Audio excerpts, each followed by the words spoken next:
Letting go. It sounds simple, but in practice, it's one of the hardest things we can do. Whether it's people, past experiences, or overwhelming situations, the act of releasing something we're deeply attached to can feel like losing a part of ourselves. But here's the truth. Holding on too tightly often causes more suffering than letting go ever will. Learning to let go isn't about detachment from life. It's about freeing yourself from the emotional chains that keep you stuck. In this episode, we're diving into how to let go of people and situations using insights from Stoic philosophy and modern psychology. You'll learn how to unlock the power of detachment, when to step back for mental clarity, and how to set healthy, emotional boundaries. Letting go doesn't mean giving up. It means making space for what truly matters. By letting go, you don't lose control. You gain the freedom to focus on what truly matters. By the end of this episode, you'll have the tools to release what no longer serves you and move forward with a lighter heart, greater peace of mind, and a renewed sense of purpose. Let's begin. Lesson 1. Unlocking the power of detachment. When most people hear the word detachment, they assume it means apathy or indifference, caring less, feeling less, or withdrawing from life. But in truth, detachment is not about removing emotions. It's about freeing yourself from the need to control things you can't control. It's about maintaining your inner peace, regardless of what happens around you. Attachment often comes from fear of losing people, situations, or even versions of ourselves. But the irony is, the tighter we hold on to something, the more it controls us.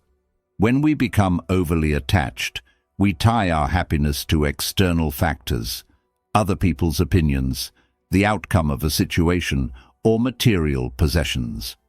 And when those things change or slip away, as they inevitably do, we suffer. Stoicism teaches that true freedom comes not from controlling everything around us, but from controlling how we respond. Epictetus, a Stoic philosopher, famously said, "Wealth consists not in having great possessions, but in having few wants." Detachment, in this sense, doesn't mean you stop caring. It means you stop clinging. You stop expecting life to conform perfectly to your desires, and instead, you learn to adapt, to flow with change rather than resist it. Imagine holding a handful of sand. If you grip it too tightly, most of it slips through your fingers. But if you hold it gently, it stays in your palm. This is the essence of detachment. It's not about pushing things away. It's about holding them lightly without letting them define your inner state. To unlock the power of detachment, start by asking yourself, what am I clinging to that's causing me stress or anxiety? It could be a relationship where you feel overly responsible for the other person's happiness, a situation at work where you're trying to control every outcome, or even a past event that you can't seem to let go of. Recognizing what you're attached to is the first step toward releasing its hold on you. Next, practice mindful acceptance. This doesn't mean passively accepting everything that happens. It means acknowledging what's outside your control and choosing how to respond. For example, if someone's behavior is upsetting you, instead of trying to change them, focus on setting boundaries and managing your own emotions. You can care deeply about someone while still maintaining a healthy level of emotional detachment. Here's something practical you can do. Each day, take 5 minutes to reflect on one thing you're attached to that's causing you stress. Ask yourself, is this something I can control, or is it something I need to let go of? If it's outside your control, practice mentally releasing it by saying, I choose to let go of what I cannot control. This simple exercise helps train your mind to focus on what matters and let go of unnecessary burdens. Ask yourself, Am I holding on because I truly care, or because I'm afraid of what will happen if I let go? Fear-based attachment only leads to suffering, while healthy detachment creates space for growth, freedom, and peace. Remember, detachment isn't about abandoning people or responsibilities. It's about protecting your inner world from being thrown into chaos by external events. It's about showing up fully, but without clinging to outcomes. When you unlock the power of detachment, you begin to experience life with greater clarity, balance, and emotional resilience. You free yourself from the weight of things you cannot control, and in doing so, you find a lighter, more peaceful way to live. Lesson 2. Stepping back for mental clarity. When life feels overwhelming, when emotions are high and your mind is clouded, it's easy to react impulsively, make poor decisions, or let stress take over. In these moments, one of the most powerful things you can do is step back. Taking a step back isn't about avoidance. It's about creating space between your emotions and your actions so you can gain mental clarity. When you're caught up in the intensity of a situation, everything feels urgent. Your mind races with thoughts, your emotions escalate, and it becomes harder to think clearly. But by pausing and stepping back, whether physically, mentally, or emotionally, you give yourself the opportunity to see the situation from a different perspective. This practice helps you respond thoughtfully rather than react impulsively. Imagine a painter standing too close to their canvas. Up close, all they see are individual brushstrokes and small imperfections, making it difficult to understand the full picture.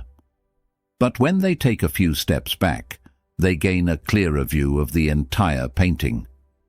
The same principle applies to your mind. When you step back from overwhelming situations, you gain perspective.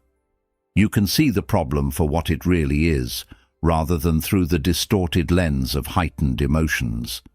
Stepping back can be as simple as taking a deep breath, going for a short walk, or even journaling your thoughts.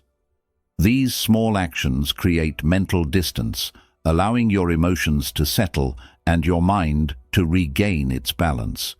Once you've created that distance, you're in a better position to reflect on what's truly happening and decide how to respond in a way that aligns with your values. Stoicism teaches us that clarity comes from calmness.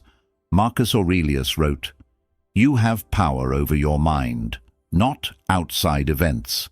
Realize this, and you will find strength." By stepping back, you take control of your mind, refusing to let external chaos dictate your internal state. This is where real strength lies, not in controlling every situation, but in controlling how you perceive and respond to it. Here's something practical you can do. The next time you feel overwhelmed by a situation, practice the pause technique. Before reacting, pause for 10 seconds. Take a deep breath, count to 10, or simply close your eyes for a moment. In that brief pause, ask yourself, what's the best response here? Not the quickest or easiest, but the one that aligns with who I want to be. This small practice can drastically improve your ability to make thoughtful, clear decisions. Another method is perspective journaling. When you're feeling stuck or emotionally charged, take 5 to 10 minutes to write down your thoughts as if you were giving advice to a friend in the same situation. This practice helps you step outside your emotions and view the problem from a more objective angle. Ask yourself, am I too close to this situation to see it clearly? If the answer is yes, step back. Give yourself the time and space to reflect. Not every situation requires an immediate reaction, and often the wisest actions come after moments of calm reflection. Remember, stepping back isn't a sign of weakness. It's a sign of wisdom. It's a deliberate act of choosing clarity over chaos, reflection over reaction. By making it a habit to step back when things feel overwhelming, you cultivate a calmer, more thoughtful approach to life. You learn to see challenges for what they are, temporary obstacles, not permanent problems, and in doing so, you regain control over your mind and your emotions. When you master the art of stepping back, you not only make better decisions, you also create a life where peace of mind becomes your default state, no matter what storms life throws your way. Lesson 3. Deciding when to distance yourself. One of the hardest decisions we face in life is knowing when to distance ourselves from people or situations. Whether it's a draining relationship, a toxic work environment, or even a personal habit that no longer serves you, holding on too long can take a toll on your emotional health. But how do you know when it's time to create that distance? And more importantly, how can you do it in a way that aligns with your values and preserves your peace? The first step in making this decision is self-awareness. Ask yourself, is this relationship or situation helping me grow, or is it holding me back? Growth doesn't always feel comfortable, so it's important to distinguish between temporary discomfort that leads to improvement and persistent negativity that drains your energy. If something consistently leaves you feeling anxious, unappreciated, or diminished, it might be time to consider creating distance. Many people struggle with distancing themselves because of guilt. You may feel responsible for other people's feelings or worry that creating distance makes you a bad person. But the truth is, setting boundaries isn't selfish. It's necessary for maintaining your well-being. Stoicism teaches us that we can't control other people, only our own actions and choices. Epictetus said, "We cannot choose our external circumstances, but we can always choose how we respond to them." Distancing yourself is a response, a deliberate act of protecting your emotional health. It's also helpful to reflect on your values. Does staying in this situation or relationship align with who you want to be? Sometimes we stay in unhealthy dynamics out of habit or fear of change. But if staying means compromising your values or well-being, it's worth considering a different path. Remember, creating distance doesn't mean you're abandoning someone or giving up. It means you're choosing to prioritize your peace and personal growth.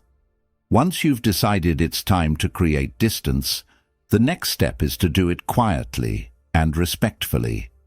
There's no need for grand declarations or confrontations unless they're absolutely necessary. In many cases, simply spending less time with a person or gradually disengaging from a situation is enough.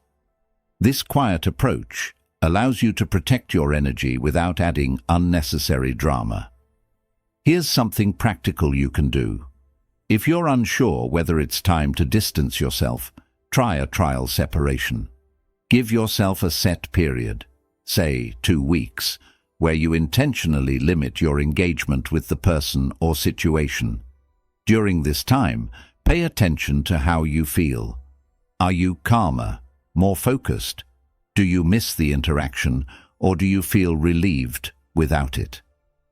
This trial period can provide valuable insight into whether creating permanent distance is the right choice.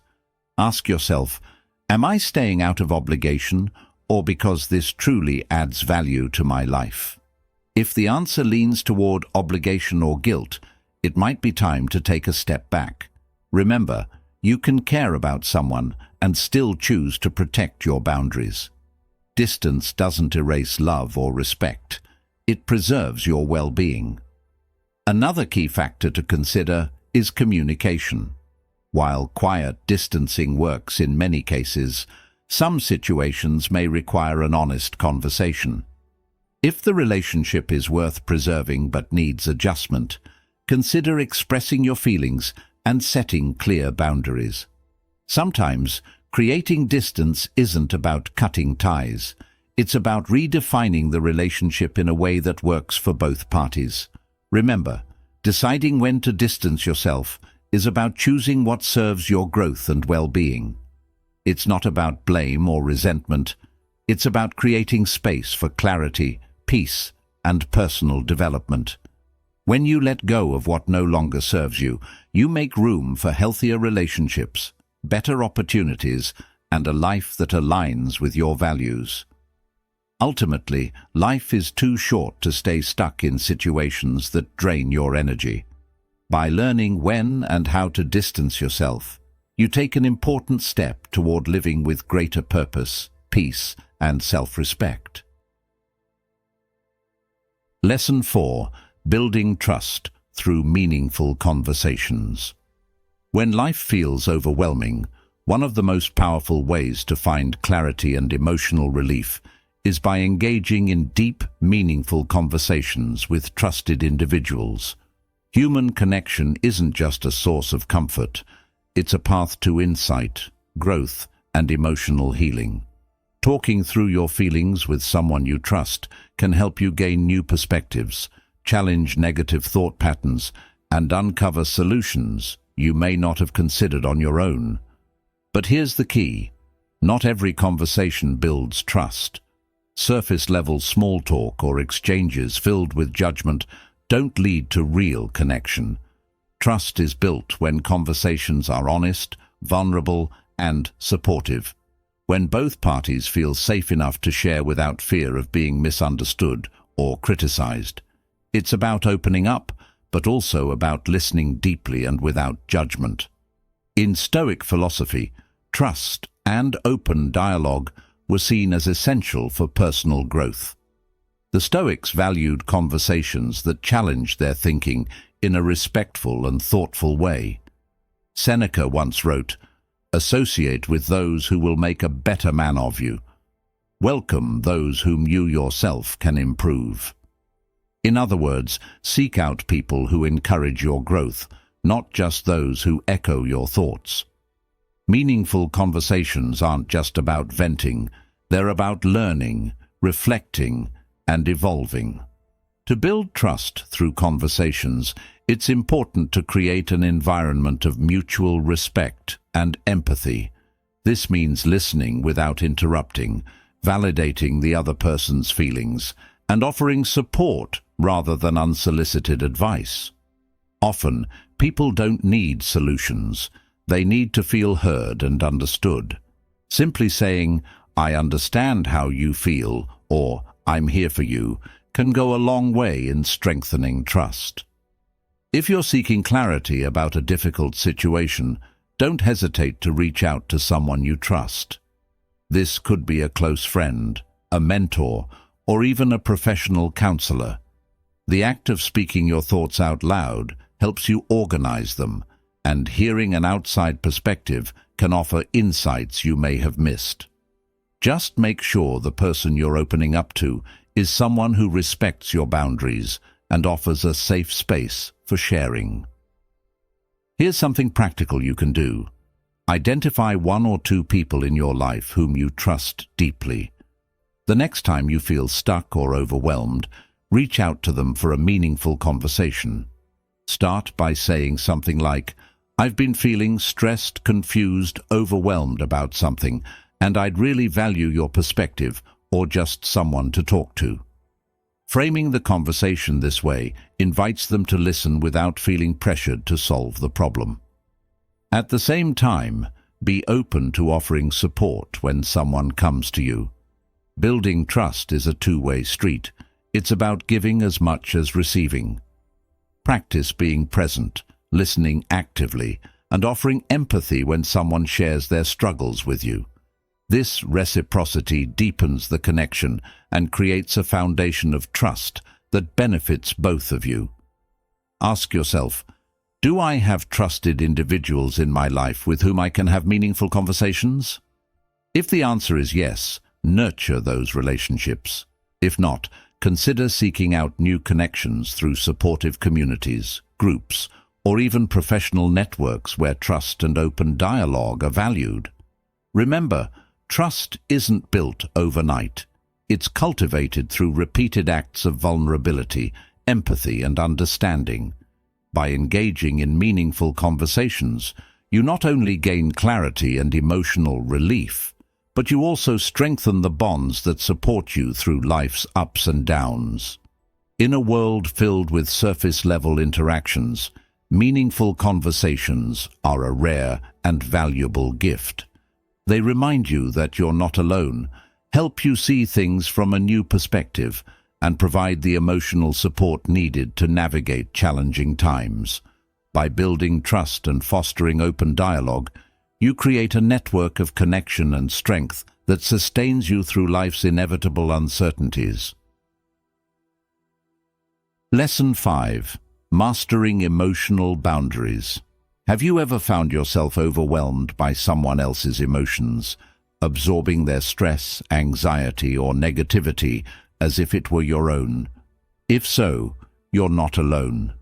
Many people struggle with emotional boundaries, the invisible lines that separate your emotions from those of others.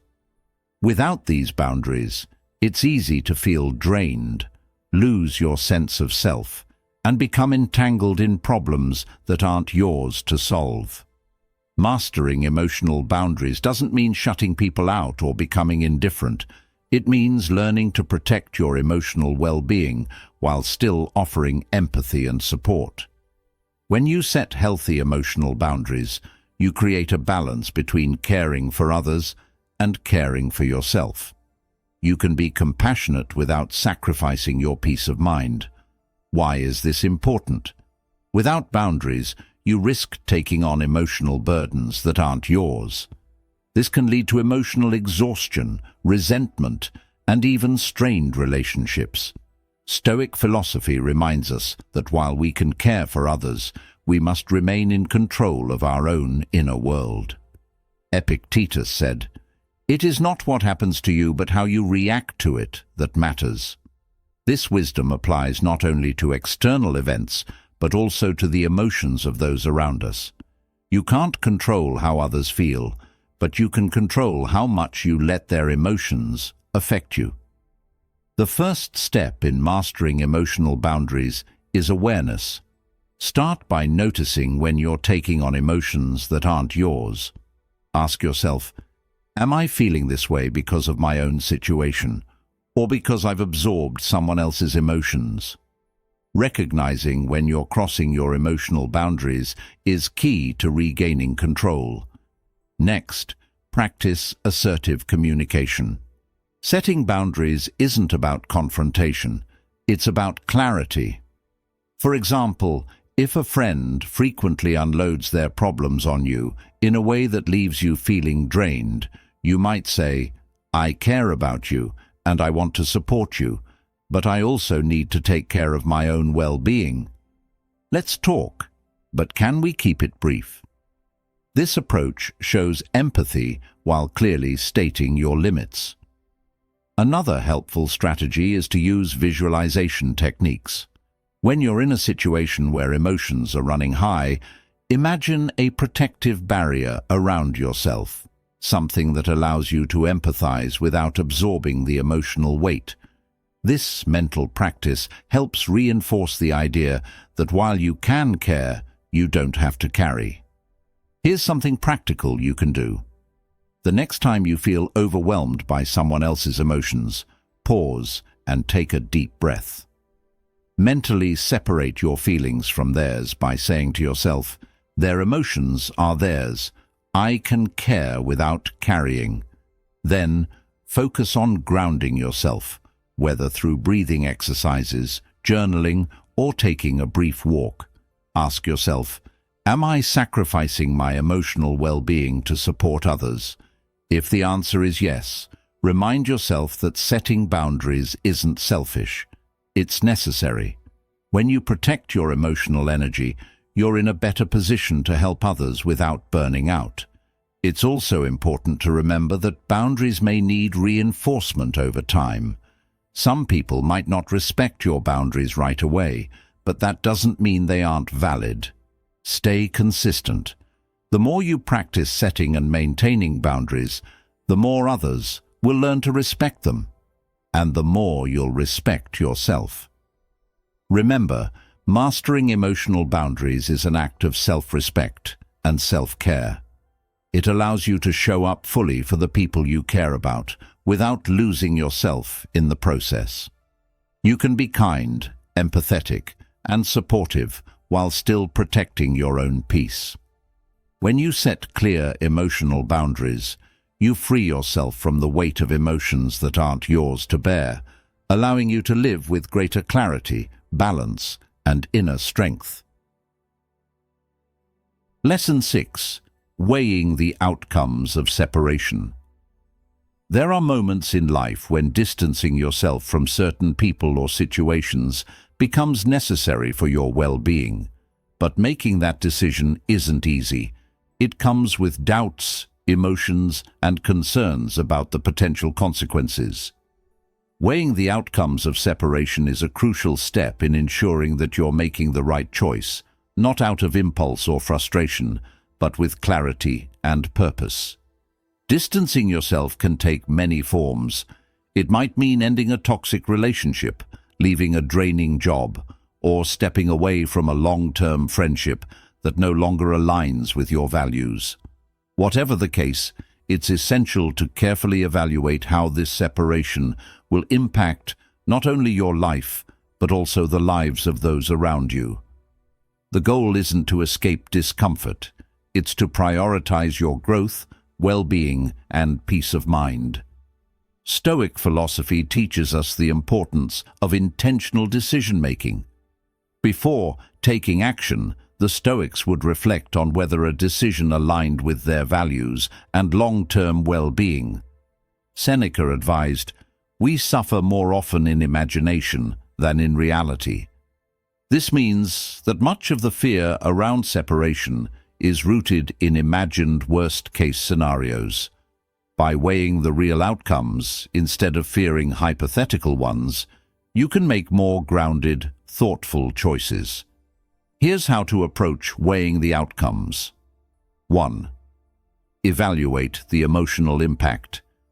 Ask yourself, how does staying in this situation make me feel on a daily basis? If the answer is consistently negative, stress, anxiety, or a sense of being stuck, that's a strong indicator that creating distance might be beneficial.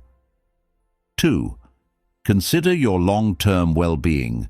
Reflect on whether this situation or relationship is helping you grow or holding you back.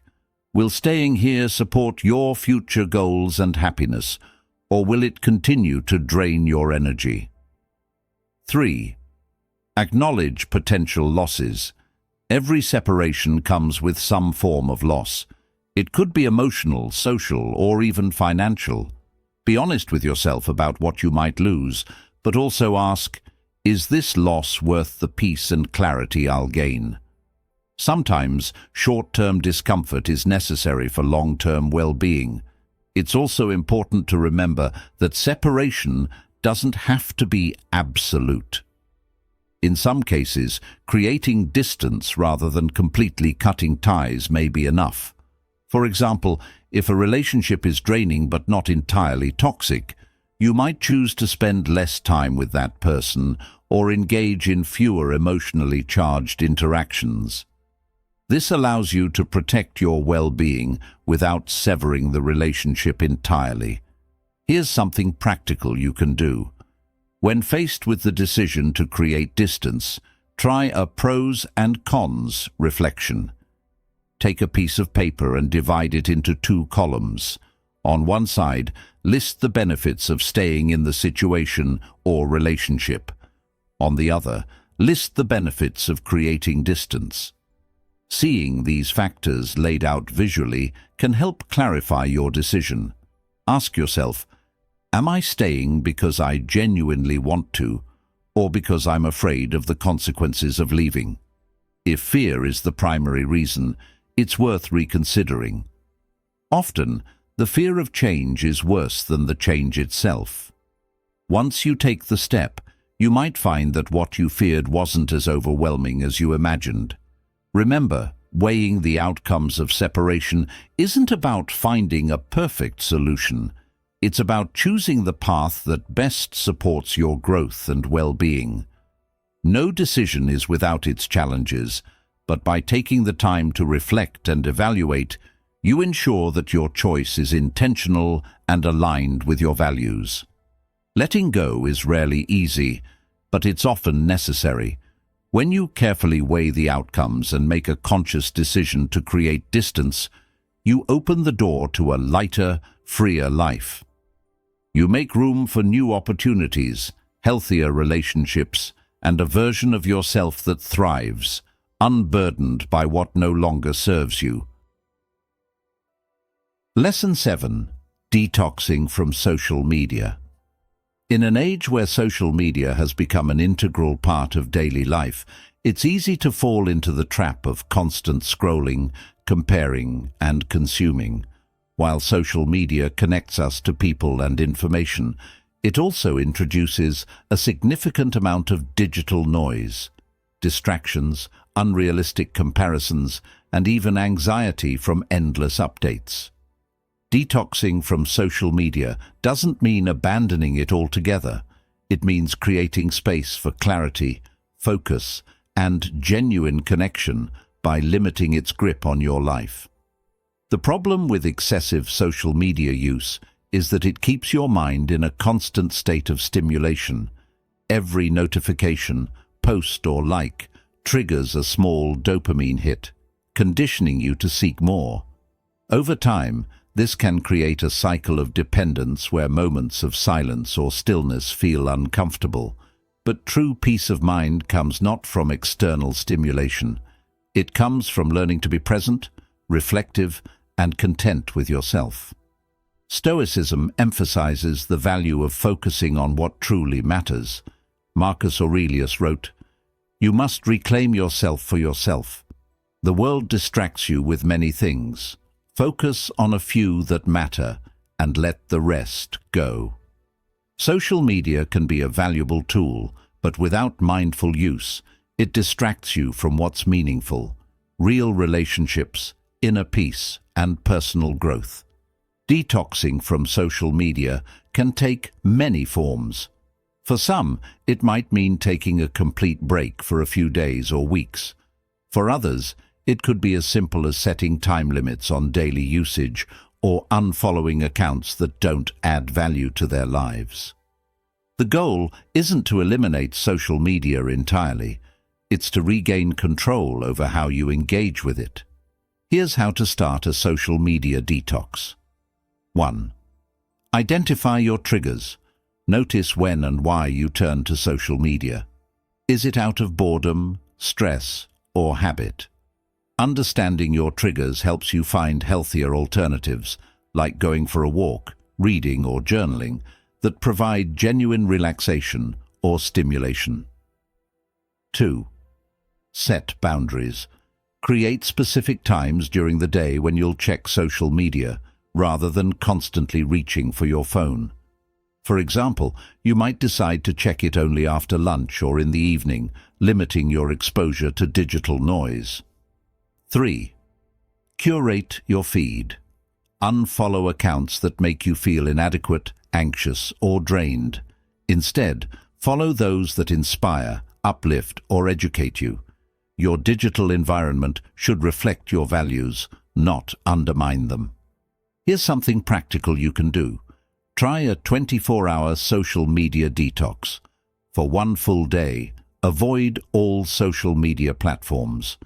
Use that time to engage in offline activities, spend time with loved ones, work on a hobby, or simply enjoy the quiet moments.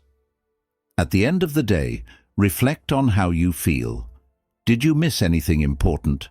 Or did you feel more present, less stressed, and more focused? Ask yourself, am I using social media intentionally, or is it using me? If you find that it's consuming more of your time and energy than you'd like, commit to creating healthier boundaries. Remember, you don't have to give it up entirely. You just need to ensure that it serves you, rather than controls you. Remember, detoxing from social media isn't about isolation, it's about reconnection. By reducing digital noise, you create space for deeper conversations, richer experiences, and greater peace of mind. You learn to be present in your own life, rather than constantly watching the highlight reels of others. When you take control of how you engage with social media, you reclaim your time, your focus, and your inner calm. You free yourself from the constant comparison and distraction, allowing room for what truly matters: real connection, meaningful growth, and the quiet, powerful moments that shape who you are. Lesson 8.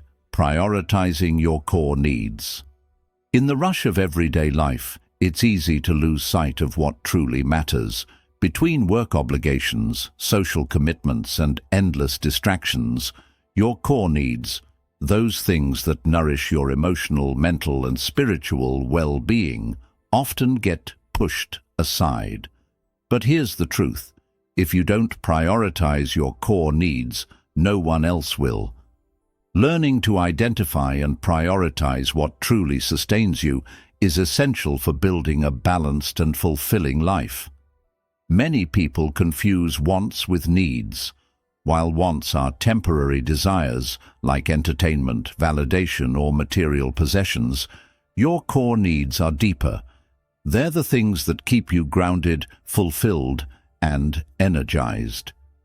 These could be things like meaningful relationships, time for self-reflection, creative expression, or even simple activities like getting enough sleep and spending time in nature. Stoicism teaches us to focus on what is essential and to let go of what is superfluous. Epictetus said, "Wealth consists not in having great possessions, but in having few wants." This wisdom reminds us that true fulfillment doesn't come from chasing more, but from nurturing the essentials that sustain our inner well-being. To prioritize your core needs, start by asking yourself, what are the things that genuinely make me feel alive and at peace? These are often the things that, when neglected, leave you feeling drained or disconnected. For example, if quality time with loved ones is a core need for you, constantly prioritizing work over relationships will eventually lead to feelings of isolation and dissatisfaction. Once you've identified your core needs, the next step is to make time for them intentionally. This might mean setting aside time each day for self-care, saying no to commitments that don't align with your values, or creating boundaries around your work and personal life. Remember, prioritizing your needs isn't selfish. It's necessary. When your needs are met, you're in a better position to show up fully for the people and responsibilities in your life. Here's a simple exercise. Make a list of your top 5 core needs. Next to each one, write down one small action you can take this week to prioritize that need. For example, if one of your core needs is rest, your action might be committing to going to bed 30 minutes earlier each night. If another need is creativity, your action might be setting aside 1 hour to work on a personal project. The key is to start small and be consistent. Ask yourself, am I living in a way that honors my core needs, or am I constantly sacrificing them for external demands? If it's the latter, remind yourself that no achievement or external validation can replace the sense of wholeness that comes from meeting your true needs. It's also important to let go of guilt when prioritizing your needs. Many people feel guilty when they take time for themselves, as if they're neglecting their responsibilities.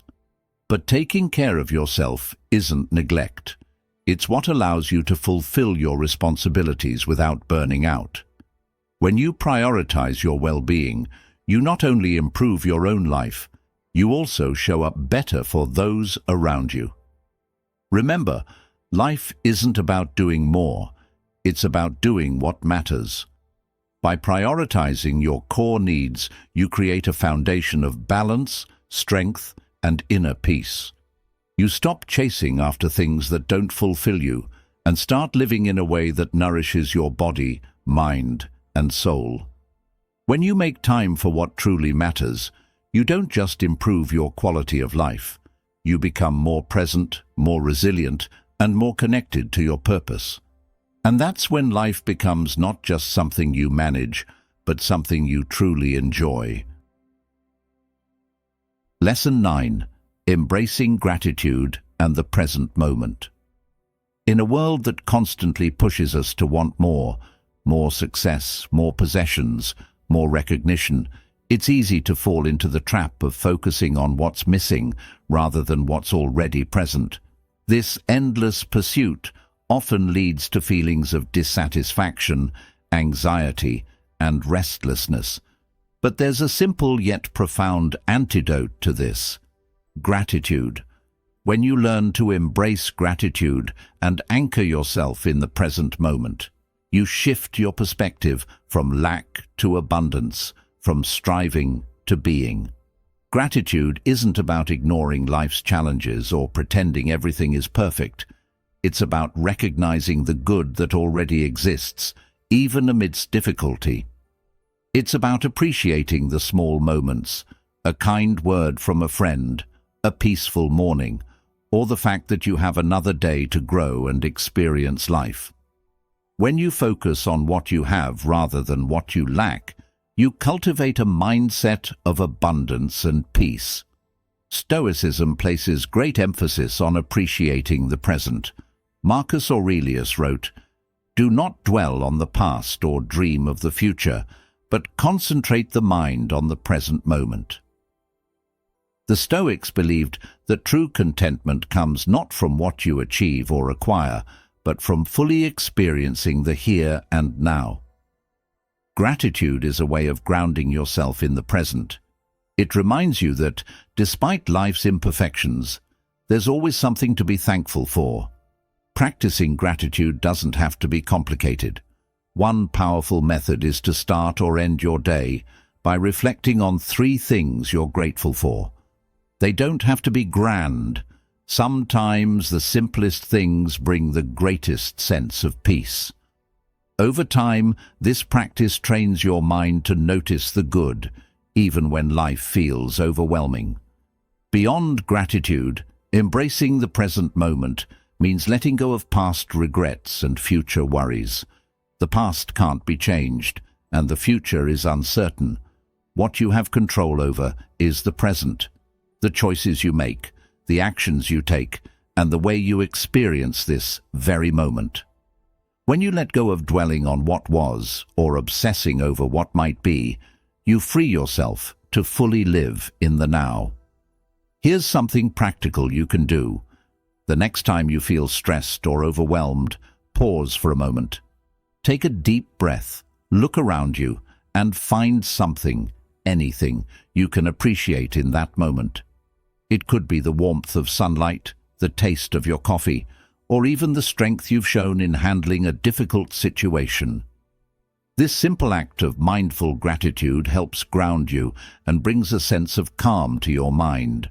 Ask yourself, am I focusing more on what's missing or what's already present? If you find that your mind often leans toward lack, make a conscious effort to shift toward gratitude. It's not about ignoring your goals or desires. It's about balancing them with appreciation for what you already have. Another way to stay present is by practicing mindfulness. Whether through meditation, deep breathing, or simply being fully engaged in what you're doing, mindfulness helps you slow down and savor life's moments. It's about noticing the details, how the air feels on your skin, the sound of the wind, the texture of the food you're eating. These small acts of presence bring richness and depth to everyday life. Remember, life isn't lived in the past or the future. It's lived in the present. By embracing gratitude and staying anchored in the moment, you free yourself from the constant chase for more and find peace in what is. You realize that while life may never be perfect, it can still be beautiful when you take the time to notice and appreciate it. In the end, gratitude and presence aren't just practices, they're mindsets. When you cultivate them, you create a life filled with more joy, less anxiety, and a deeper connection to what truly matters. So, take a moment, breathe deeply, and ask yourself, what can I appreciate right now? You might be surprised by how much there is to be thankful for. Lesson 10.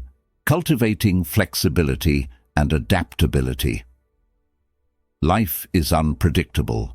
No matter how carefully you plan or how hard you try to control outcomes, unexpected changes will always arise. It's in these moments, when things don't go according to plan, that your ability to adapt determines whether you thrive or suffer. Cultivating flexibility isn't about giving up on your goals or lowering your standards. It's about learning to adjust your approach, stay calm in the face of uncertainty, and find growth in every challenge. Many people resist change because it feels uncomfortable. We like stability, predictability, and control. But rigidity in the face of change creates unnecessary suffering. When you refuse to adapt, you cling to what was instead of embracing what is. This resistance often leads to frustration, anxiety, and a sense of helplessness. On the other hand, when you cultivate flexibility, you learn to flow with life's changes, finding new paths forward even when things don't go as planned. Stoicism offers timeless wisdom on this topic. Epictetus taught, "It's not what happens to you, but how you react to it that matters." This idea highlights the importance of flexibility, not in avoiding change, but in mastering your response to it. When you accept that change is inevitable and learn to adapt with grace, you maintain your inner peace and clarity, no matter what life throws your way. Flexibility starts with shifting your mindset. Instead of seeing change as a threat, view it as an opportunity for growth.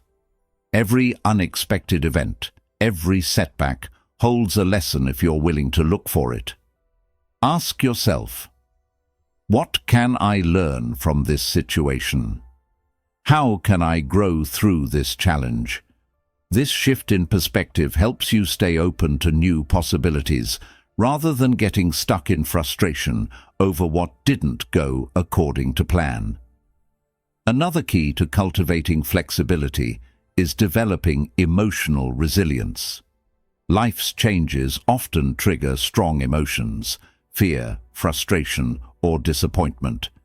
Instead of letting these emotions take over, practice pausing, acknowledging how you feel, and then choosing a response that aligns with your values. Emotional resilience doesn't mean ignoring your feelings. It means processing them in a healthy way while staying grounded and clear-headed. Here's something practical you can do. When faced with an unexpected change, practice the 3 A's. Accept, assess, adapt. 1. Accept that the change has happened. Resisting it won't undo it. 2. Assess the new situation. What are your options, and what can you control? 3. Adapt by choosing the best course of action based on what's in your control. This simple framework helps you respond to change thoughtfully, rather than reacting impulsively out of fear or frustration. Ask yourself, am I clinging to something that no longer serves me, or am I willing to adapt and move forward? If you find yourself resisting change, remind yourself that flexibility doesn't mean giving up. It means finding a new way to keep going. Life is constantly evolving, and your ability to evolve with it is what leads to lasting success and peace of mind. Cultivating flexibility also means being open to new perspectives and ideas. Sometimes we get stuck because we insist on doing things a certain way, or believing that only one path will lead to success, but when you're willing to listen, learn, and try new approaches. You open doors to opportunities you might never have considered. Remember, flexibility isn't weakness, it's strength. It's the ability to bend without breaking, to adjust without losing your sense of purpose. Just like trees that sway in the wind are less likely to snap during a storm, those who cultivate flexibility are better equipped to handle life's inevitable ups and downs. In the end, life is a series of changes. By cultivating flexibility and adaptability, you learn to navigate those changes with confidence and grace. You stop fighting against what you can't control and start focusing on what you can, your mindset, your actions, and your ability to keep moving forward. And in doing so, you create a life of resilience, growth, and lasting inner peace. Lesson 11. Fostering empathy and generosity. In a fast-paced world where everyone seems to be focused on personal goals and individual success, it's easy to forget the profound impact of empathy and generosity. Yet, these two qualities have the power to not only transform your relationships, but also bring greater meaning and fulfillment to your life. Fostering empathy and practicing generosity aren't signs of weakness. They're expressions of inner strength and self-respect. Empathy is the ability to understand and share the feelings of others. It goes beyond simply acknowledging someone's experience. It involves truly listening without judgment and offering genuine support. When you foster empathy, you strengthen your connections with those around you. People feel seen, heard, and valued, which fosters trust and deeper relationships. Stoicism often emphasizes personal resilience, but it also highlights the importance of contributing to the well-being of others. Marcus Aurelius wrote, "What benefits the whole benefits the individual." In other words, by acting in ways that uplift others, you also uplift yourself. Empathy isn't just about helping others. It's about creating a world where mutual respect and compassion flourish, which benefits everyone, including you. Generosity, on the other hand, isn't just about giving material things. It's about giving your time, attention, kindness, and wisdom. True generosity comes from a place of abundance, not obligation. When you give freely, without expecting anything in return, you cultivate a mindset of abundance and reduce feelings of scarcity or lack. Here's something to reflect on. When was the last time I showed empathy or practiced generosity without expecting anything in return? These small acts, whether it's listening to a friend, helping a colleague, or simply offering a kind word to someone in need, create ripples that extend far beyond the moment. They uplift not only the person receiving, but also the one giving. But fostering empathy and generosity doesn't mean neglecting your own well-being. In fact, empathy begins with yourself. If you're constantly giving without taking care of your own needs, you'll eventually feel drained and resentful. That's why it's important to practice self-compassion.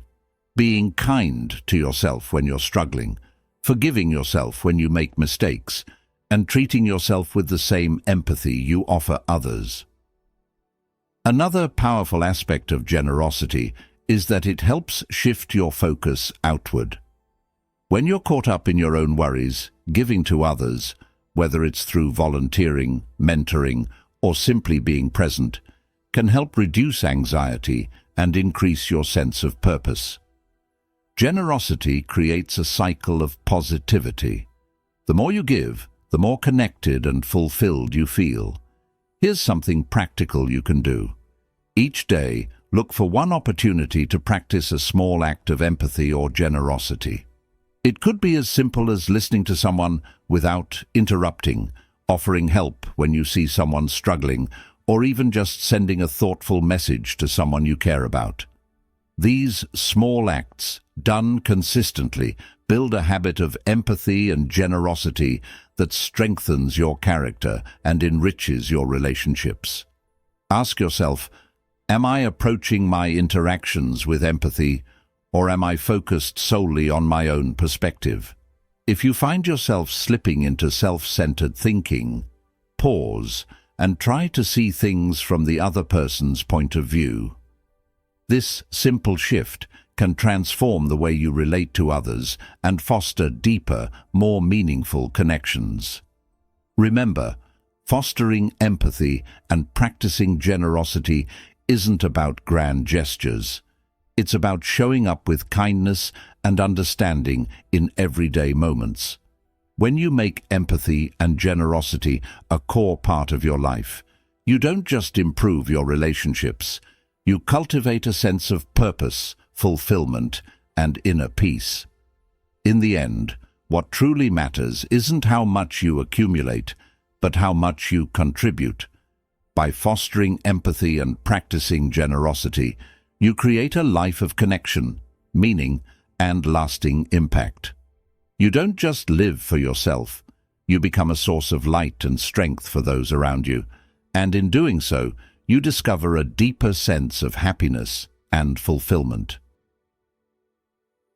Lesson 12. Nourishing your mind and body.